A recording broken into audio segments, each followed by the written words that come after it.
Hello everybody, Jim Messina here once again in my drum room down here in Florida. If you haven't seen me before, I'm a vintage drum collector and I kind of go around to the Chicago show and I visit collectors there and kind of interview them, and I just love to talk about vintage drums because I'm pretty much of a nutty enthusiast. So in this segment, if you've been following along, I kind of have been showing all the different people I meet at the show, and right now I'm going to show you some of the things that are kind of interesting to a lot of you folks out there, because you may know what these two drums are right here. They're pretty famous in the vintage community over the years because these are restorations done by Tom Vogel, otherwise known as T-Bone to a lot of the restoration buffs. Sometimes, you know, drums come along and they get written up in magazines and they become kind of famous and they disappear. People wonder, where did they go? Who ended up with them? Well, I'm proud to say that I ended up with two examples of some very fine T-bone restorations. And I'll start with this one right here. This is an Imperial Swiss drum. I don't want to say too much about it because it's a lot of technical stuff, but a lot of you already know what this is. It's not an American drum, it's Swiss. Normally I collect stuff from the 1920s, 30s, 40s, American stuff. Slingerland, Ludwig and Ludwig, you know. But this is a Swiss drum that is just beautiful because Tom is known for his great restorations. And in the 2004 issue of Vintage Drummer magazine, the one with Mickey Dolenz on the front, they have a whole spread about Tom's Swiss Imperial drum, and he tells you just what he did. He shows you right here what it looked like when he first bought it. He got it on eBay from someone in the UK, and he noticed that he could really do a good job on it, and that he did. Because it's just beautiful, the finish that he chose and all the hard work that he put into this drum.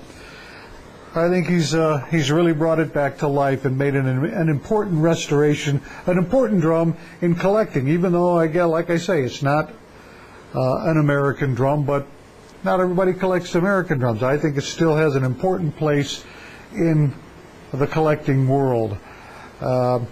This is a 14 1/4 head. I think that's an interesting bit of information. Kind of hard to find those heads, but he's got a Remo head on here. He called the company, and they accommodated him by supplying him with this perfect fitting head.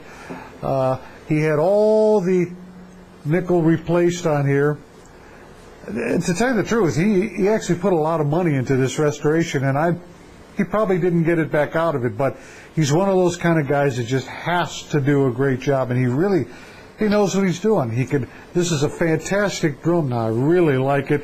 I do have to clean it again because it's been sitting, you know, back there up on the wall for a while now, and every now and then I have to bring these drums down and polish them back up. So it's right after we get done with this, I'm going to shine this baby up and it's going to look good.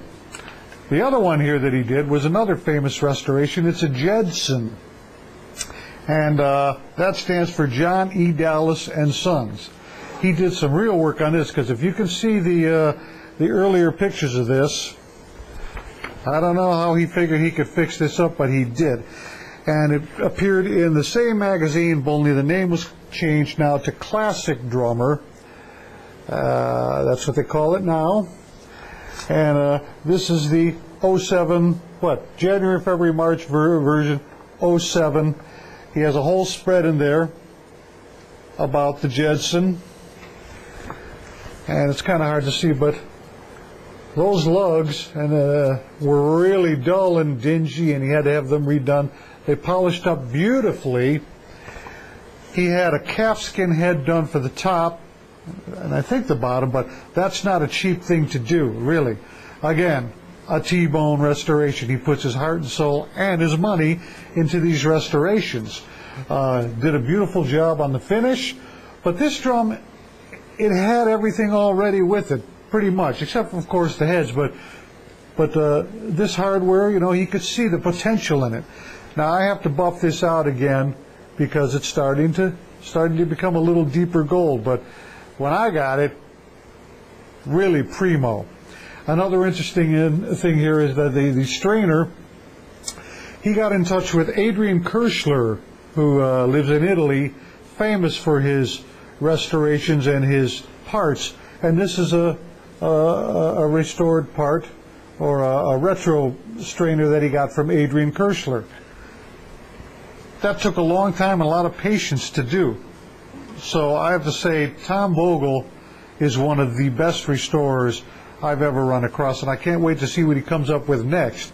Now, I bought these drums at the same time at the Chicago show, right before I left.